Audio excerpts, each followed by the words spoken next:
Bienvenue et c'est parti pour une nouvelle édition du Washington Forum, préenregistré en télétravail. Jacques Aristide pour vous accompagner cette semaine. Coup de projecteur ce jeudi sur les manifestations contre les brutalités policières et le racisme aux États-Unis.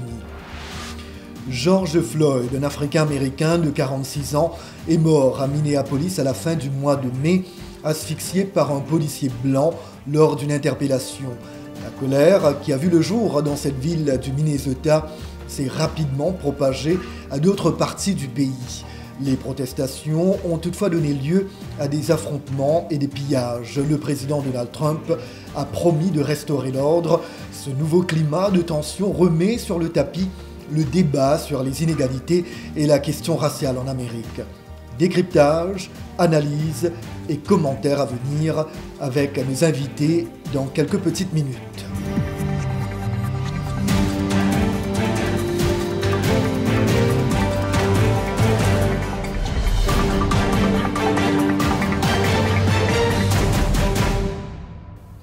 Un grand merci pour votre fidélité à Washington Forum, programme de VOA Afrique. Le président Donald Trump a évoqué la révolte des Américains face aux conditions de la mort de George Floyd le 25 mai dernier. Les autopsies concluent qu'il est décédé à cause de la pression létale exercée au niveau de son cou par le policier Derek Chauvin. L'agent a été limogé, puis arrêté et inculpé de meurtre, sans que cela calme les esprits. La crise dans un pays déjà très affecté par la pandémie de Covid-19 a pris une tournure politique à 5 mois de la présidentielle du 3 novembre. Elle a également provoqué de vives réactions à l'étranger. Les derniers développements avec Didi Diko. Les réactions n'ont pas tardé. Le monde a les yeux braqués sur les États-Unis suite à la mort violente de George Floyd et aux nombreuses manifestations qui ont émergé dans le pays. Plusieurs membres de l'Union européenne ont réagi. En Grande-Bretagne, le Premier ministre Boris Johnson s'est exprimé à la Chambre des communes.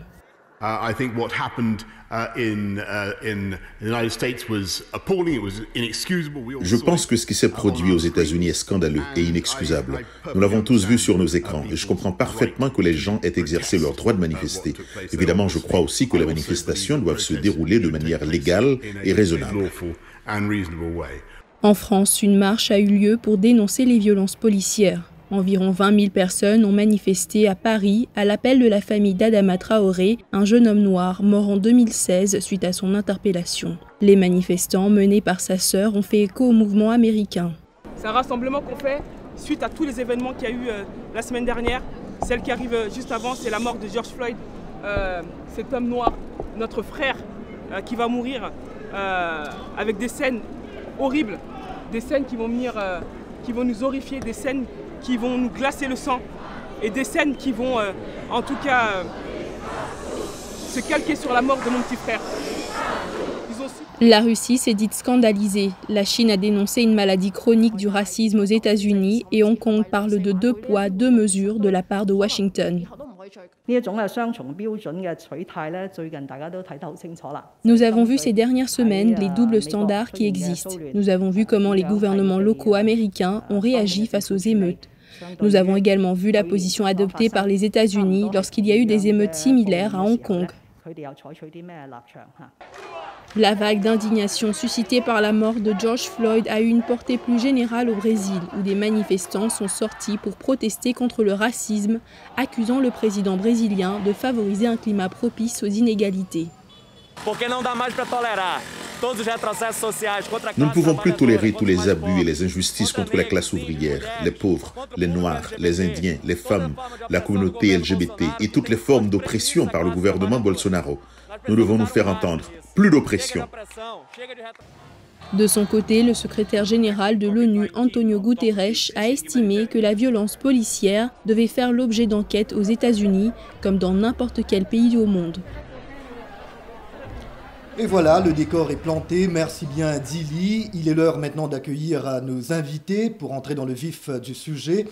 Avec nous, ici aux États-Unis, dans l'État du Maryland, Kadiatou Diallo, qui a créé la fondation Amadou Diallo en mémoire de son fils, un jeune immigré guinéen, tué par des policiers le 4 février 1999 à New York. Avec nous également, Marilyn Sefok, la professeure à Howard University, située ici à Washington, la capitale américaine. Elle est aussi présidente de la Women Ambassadors Foundation. Kadiatou Diallo, je voudrais commencer par vous. J'ai eu l'occasion de vous interviewer plus d'une fois au sujet de ce même type de drame en Amérique. En 2015, nous parlions de Michael Brown, d'Eric Garner et de Tamir Rice, pour ne citer que quelques-uns de ces jeunes Africains-Américains victimes de brutalité policière. La mort de George Floyd a-t-elle rouvert une plaie pour vous?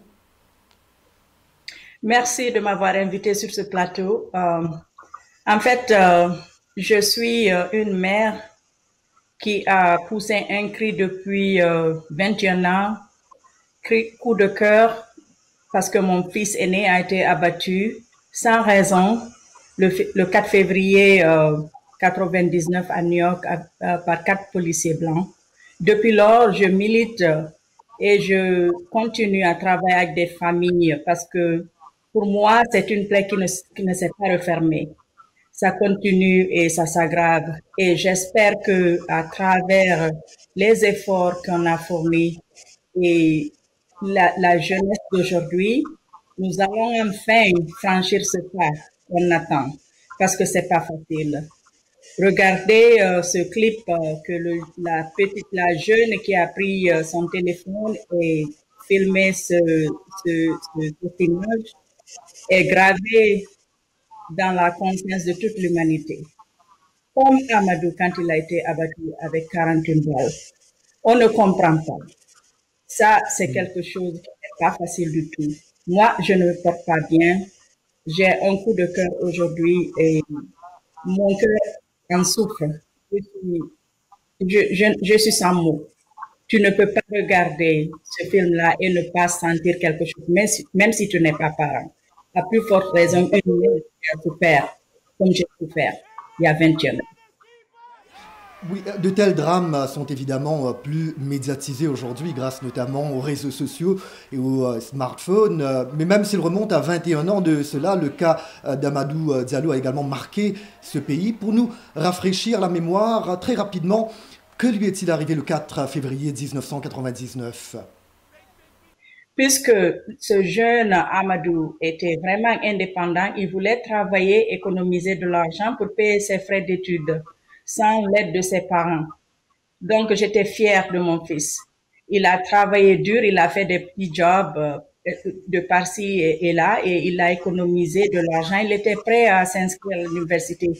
Quand un soir, au retour à domicile, après un long travail une longue journée de travail, il a posé son sac et il est sorti pour acheter quelque chose à manger. C'est à son retour dans son vestibule que ces 4 policiers l'ont aperçu. Avec leurs armes, ils sont venus l'abattre sans demander une question pour savoir qui il était. Je sais que le monde entier était secoué pendant ce temps, mais aujourd'hui, je suis réconfortée par le fait d'avoir participé dans cette série de Netflix. En français, le titre, c'est Procès médiatique. C'est sur Netflix aujourd'hui. La jeunesse qui n'était pas née encore ont l'opportunité de suivre ce film et voir comment ça s'était déroulé. Alors, j'évoquais à l'instant quelques-uns de ces drames qui ont ébranlé le pays en réaction aux inégalités et à la question raciale. Ce sont des événements qui ont un caractère très répétitif, mais Marilyn Sefocle, en quoi la tragédie de Minneapolis est-elle différente cette fois ? Cette fois, elle est différente parce qu'elle est encore beaucoup plus médiatisée. Elle est différente parce que beaucoup de jeunes, qu'ils soient blancs, qu'ils soient noirs, qu'ils soient asiatiques, ont pris conscience que le racisme, que la violence policière, que les bavures policières vis-à-vis des jeunes noirs n'est plus tolérable. C'est différent cette fois-ci parce que il y a une prise de conscience au niveau international, au niveau mondial. Entre-temps, on a eu la présidence de Barack Obama. Entre-temps, on a eu un espoir en la présidence de Barack Obama. Donc, il y a maintenant comme une espèce de ras-le-bol, si vous voulez, qui est encore plus puissant qu'il y a 10 ans, qu'il y a 20 ans. Où maintenant, ce sont Avant, vous aviez davantage la communauté noire qui s'insurgeait contre cela. Et maintenant, ce n'est pas seulement la communauté noire, mais ce sont toutes les communautés qui viennent amplifier les voix des Noirs américains. Ce mouvement de contestation a donné lieu à des affrontements violents avec les forces de l'ordre, des pillages, des destructions et des embrasements nocturnes. La garde nationale a été déployée, des couvre-feux décrétés. Le président Trump veut désigner le mouvement Antifa, antifasciste, comme un groupe terroriste. La famille de George Floyd a même dû appeler à des manifestations pacifiques parce qu'elle craint que la violence n'éclipse les demandes de justice pour sa mort.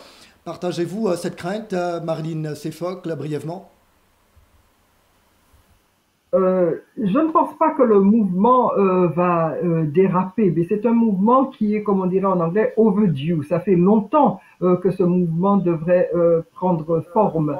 Mais Marlene Sefocle, il y a eu des incidents violents, il faut le reconnaître quand même. Il y a eu des pillages. Il y a eu des pillages. Mais si vous voulez, il y a eu davantage de manifestations pacifiques. Il y a eu une première inculpation à l'émeute aussi, je vous signale. Insister un peu trop dans tous les mouvements de foule, il y aura pillage. Et donc, insister même trop sur le pillage ne rend pas vraiment la vraie image de ces manifestations qui ne sont plus au niveau de la manifestation, ils sont au niveau vraiment du mouvement. Mais même l'ancien président Barack Obama a fait allusion à ces violences quelque part. Et il y a certains qui disent qu'il y a des quartiers où habitent notamment beaucoup de gens de la communauté africaine-américaine. Il y a des commerces qui appartiennent à cette communauté qui ont été détruits. Donc, comme le dit la famille de la victime, George Floyd, il faut des manifestations pacifiques. Oui, je suis d'accord avec vous. Il faut des manifestations pacifiques. Ça, plus les manifestations seront pacifiques et plus le mouvement sera fort. Ok, alors, beaucoup de réactions en Afrique également. L'Union africaine demande aux Américains de faire davantage d'efforts pour éliminer toute forme de discrimination raciale ou ethnique. Le Zimbabwe a convoqué l'ambassadeur américain. Pour l'ANC, le parti au pouvoir en Afrique du Sud, il y a ce qu'il qualifie d'impasse raciale en Amérique et appelle à des changements. Kadiatou Diallo, quelle lecture faites-vous de ces voix indignées sur le continent africain? Ce que je peux vous dire, c'est que la mort de George Floyd a fait basculer la vase. Parce que imaginez-vous qu'il y a des milliers de personnes qui ont perdu leurs enfants, frères, sœurs, cousins, cousines, oncles et tantes. Et ça continue, ça persiste, c'est l'impunité totale. Et je pense qu'on peut regarder ce problème pour dire qu'en Amérique, il y a le racisme. D'accord, je suis très d'accord avec ça. Et on doit soigner ça. Le racisme, c'est comme le cancer. C'est toujours là. Mais il faut qu'on écoute ces jeunes aujourd'hui. C'est un problème global, puisque c'est pas aux États-Unis seulement. Ça, c'est des problèmes qui persistent. Et on ne peut pas ignorer cela, parce que les violences vont continuer à s'accentuer si on n'arrive pas à trouver des meilleures solutions. Et il faut dire, le dernier point que je veux vous dire, c'est qu'on peut remplacer un bien matériel, mais on ne peut pas remplacer la vie. Et aux jeunes qui m'écoutent aujourd'hui en tant que mère de Amadou, j'espère que vous allez pensez quand vous marchez dans la quiétude et appelez le nom des Amadou, des Michael Brown, des George Floyd, des Ahmaud Arbery, des Breonna Taylor et autres, ainsi de suite. Il faut reconnaître l'humanité de ces victimes. Par exemple, Amadou, lui, il était un homme sage, un jeune homme sage, un homme qui voulait réussir. Il faut être proactif, ne pas être réactif. Il faut faire quelque chose de positif. Si vous voulez faire un changement, il faut vraiment faire vos voix, qu'on entende vos voix, mais pas dans la violence. Je ne condamne pas ces jeunes qui sont partis pour casser quelque chose, parce qu'ils sont mal. Vous voyez, ça persiste. L'impunité persiste. Ces jeunes sont étouffés. Et nous, les mamans, on est fatigués Je suis concernée et mon cœur est meurtri de voir une autre maman rentrer dans ce club que nous ne voulons pas appartenir dès le début. Je suis concernée quand une maman perd son enfant en Afrique parce que l'enfant demande à ses autorités de l'écouter et de lui donner une opportunité de réussir. J'ai mal quand je vois une parente perdre son enfant aux États-Unis. À travers la Fondation Amadou Diallo, nous militons pour qu'il y ait l'harmonie raciale. Nous voulons essayer d'aider ces jeunes, les accompagner pour faire des programmes, des initiatives pour créer un pont entre les États-Unis et l'Afrique pour que les jeunes échangent et créer des opportunités et changer leur communauté. Mais ce n'est pas facile. Un problème global, vous l'avez dit. Alors justement, mardi dernier à Paris, des incidents ont éclaté en marge d'une manifestation interdite en mémoire d'un jeune homme noir, Adama Traoré, qui a trouvé la mort lors de son arrestation en 2016. Sa sœur Assa Traoré a eu ceci à dire. Aujourd'hui, quand on se bat pour George Floyd, on se bat pour Adama Traoré. Chers amis fidèles de la VOA, n'allez nulle part ailleurs, la suite de Washington Forum après cette courte pause.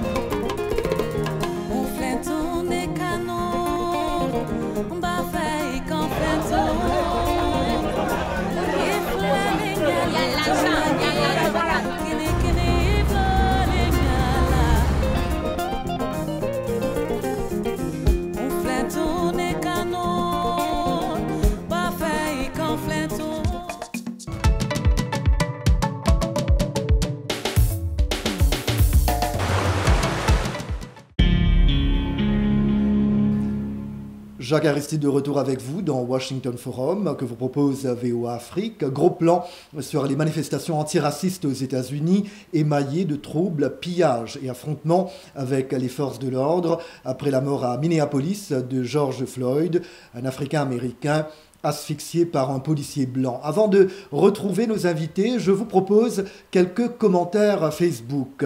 Abdoulaziz Diallo, Conakry, Guinée. C'est clair, les brutalités policières existent partout dans le monde. Certains États les ignorent, disons non au racisme. Désiré Kasaranga, Yaoundé, Cameroun, nous, ici en Afrique, sommes en train de sensibiliser nos frères en vue d'une manifestation sur le continent en général. Et Alex Sambaï, Kinshasa, RD Congo, je condamne avec fermeté la mort de George Floyd et j'implore que justice soit faite. Le président Donald Trump, en tant que garant de la nation, a le droit d'assurer la sécurité de tous les Américains car il relève de ses prérogatives constitutionnelles. Donc moi, je trouve justifié son appel à déployer l'armée. Voilà quelques commentaires Facebook. D'autres réactions maintenant en Afrique avec ce micro-trottoir réalisé par Alison Lekogo à Dakar, au Sénégal. Je pense que les gens doivent s'exprimer. Et effectivement, de la même manière que nous refutons la violence des actes, je ne dirais pas nous condamnons, mais nous comprenons aussi la violence de la réponse. Parce que la violence de cette réponse elle est conséquente à la violence de l'acte qui a été posé. Donc nous le comprenons, mais par principe, nous condamnons toujours la violence. Moi, j'ai dit non aux manifestations. On doit essayer de parler professionnellement. Moi, c'est ce que j'en pense. Essayer de parler administrativement, essayer de parler tête à tête, bouche à bouche, oreille à oreille, pour qu'on puisse se parler. C'est tout à fait normal que les gens se manifestent leur peine. Et peut-être que la casse n'est pas justifiée, mais la manifestation en elle-même, oui. Parce que je crois qu'il est grand temps que ça s'arrête. Et nous retrouvons nos invités, Kadiatou Diallo, qui a créé la Fondation Amadou Diallo en mémoire de son fils, un jeune immigré guinéen tué par les policiers le 4 février 1999 à New York. Marilyn Sefocle, professeure à Howard University, dans la capitale américaine, Washington, D.C. Pour revenir sur le commentaire d'Alex Sambaï de Kinshasa, le président Trump a appelé les gouverneurs à agir pour mettre fin aux violences et il a donc évoqué cette possibilité de déployer l'armée en vertu d'une loi appelée Insurrection Act. Marilyn Sefocle, quelle est cette loi et est-ce vraiment possible d'y avoir recours ? Alors c'est une loi qui a été adoptée en 1804 donc qui a été utilisée en 1807 lors de l'insurrection. Et avoir recours à cette loi, c'est extrêmement rare et c'est de très mauvais goût, si je peux m'exprimer ainsi, parce que cela veut dire que qu'on n'écoute pas du tout, qu'au niveau de la présidence, on n'écoute pas du tout les manifestants et qu'on est beaucoup plus dans une dynamique de répression. Et ça, c'est vraiment grave parce que c'est vraiment ajouter de l'huile sur le feu. Si vous voulez, hier, avant-hier, il y avait des manifestations absolument pacifiques au niveau de la Maison-Blanche, autour de la Maison-Blanche. Y ajouter l'armée, cela ne peut que embraser le tout et cela ne peut que appeler à d'autres manifestations et parfois même à des manifestations violentes puisque l'État utilise la violence, donc les jeunes se diront écoutez, on va nous aussi utiliser la violence. Or, ce n'est pas ce qu'on veut. On veut une manifestation vraiment pacifique. Donc, utiliser l'armée, c'est-à-dire utiliser l'armée américaine et utiliser un langage militaire, c'est-à-dire parler des manifestants comme étant des ennemis combattants. Donc, ça, c'est vraiment, à mon avis, un non-sens. Mais voilà ce qu'il a dit exactement. Si une ville ou un État refuse de prendre les décisions nécessaires pour défendre la vie et les biens de ses résidents, je déploierai l'armée américaine pour régler rapidement le problème à leur place. Il a également dénoncé des actes de terrorisme intérieur. Pensez-vous donc qu'il ne s'agit que d'une posture rhétorique de la part du président pour que les maires et les gouverneurs agissent comme il leur demande de le faire ? Non, il ne s'agit pas d'une posture rhétorique, puisque l'armée était en effet au rendez-vous sur la pelouse de la Maison-Blanche et qu'une barrière de 8 pieds a été érigée entre les manifestants et la Maison-Blanche. Faire appel à la garde nationale, c'est une chose, faire appel à la police, c'est une chose également, mais faire appel à l'armée, alors là, on est dans une dynamique qui est complètement différente et qui peut être extrêmement dangereuse. Kadiatou Diallo, l'Amérique a-t-elle un problème de racisme systémique comme il est présenté dans ce pays? Qu'est-ce que cela veut dire exactement et quoi faire, ou plutôt quoi faire encore pour le résoudre? Bon, nous savons tous qu'il y a un problème depuis 400 ans, ces problèmes persistent. La solution serait que la communauté blanche des États-Unis puisse parler honnêtement et vraiment dans leur conscience d'aider dans cet effort à l'esprit de Martin Luther King Jr. Donc, comme Marlene vient de parler tantôt, la communauté blanche aujourd'hui ne doit pas rester à l'écart. Et ce qui m'a marqué aussi, c'est quand j'ai vu des policiers venir dans la paix et s'agenouiller et dire à ces jeunes qui sont en train de manifester que nous sommes ensemble. Vous savez, il faut avoir du courage pour dénoncer et vraiment trouver des méthodes de travail, de collaboration, de communication entre les communautés et la police. Et aussi, les jeunes doivent comprendre qu'ils ont la force. Ils sont vraiment puissants par leur voix. Quand ils vont venir voter pour quelqu'un, ou bien faire quitter un politicien qui n'est pas en train de faire le bon boulot pour aider leur communauté, vous avez la force. Parce qu'ici, au moins, quand on vote pour une personne, ça compte. Ce pays a eu un président issu de la communauté africaine-américaine. Il y a la discrimination positive pour aider la communauté. Or, pour les observateurs, elle demeure beaucoup plus affectée par les inégalités, les brutalités policières, le chômage, la pauvreté ou encore les peines de prison. Marilyn Sefocle, les Américains peuvent-ils faire de ce moment le point de départ d'un véritable changement comme le veut Barack Obama ? Absolument. On peut, à partir de ce mouvement, commencer vraiment à changer les États-Unis. Nous avons eu un président noir américain, un président africain-américain, Barack Obama, mais apparemment, ça n'a pas suffi.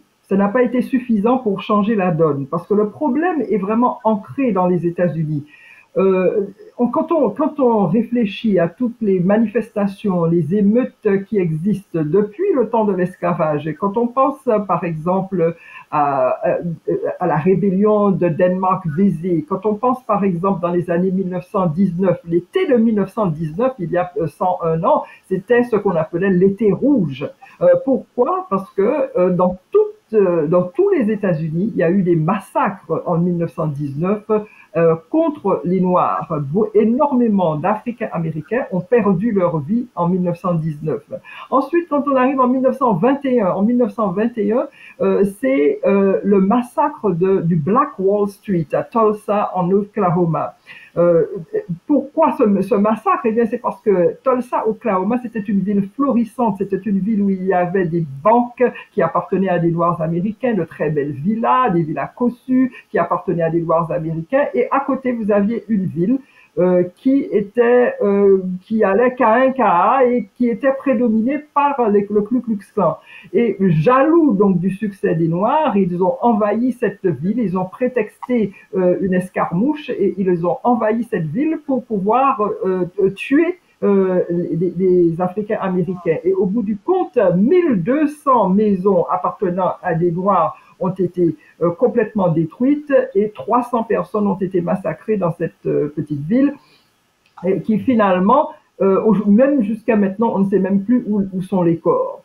Donc, il y a tout ce passé. Et cette attitude est répétée tout au long de l'histoire des États-Unis. Et à chaque fois, à la base, vous avez, parmi les policiers, vous avez infiltration de membres de Ku Klux Klan, de néo-nazis.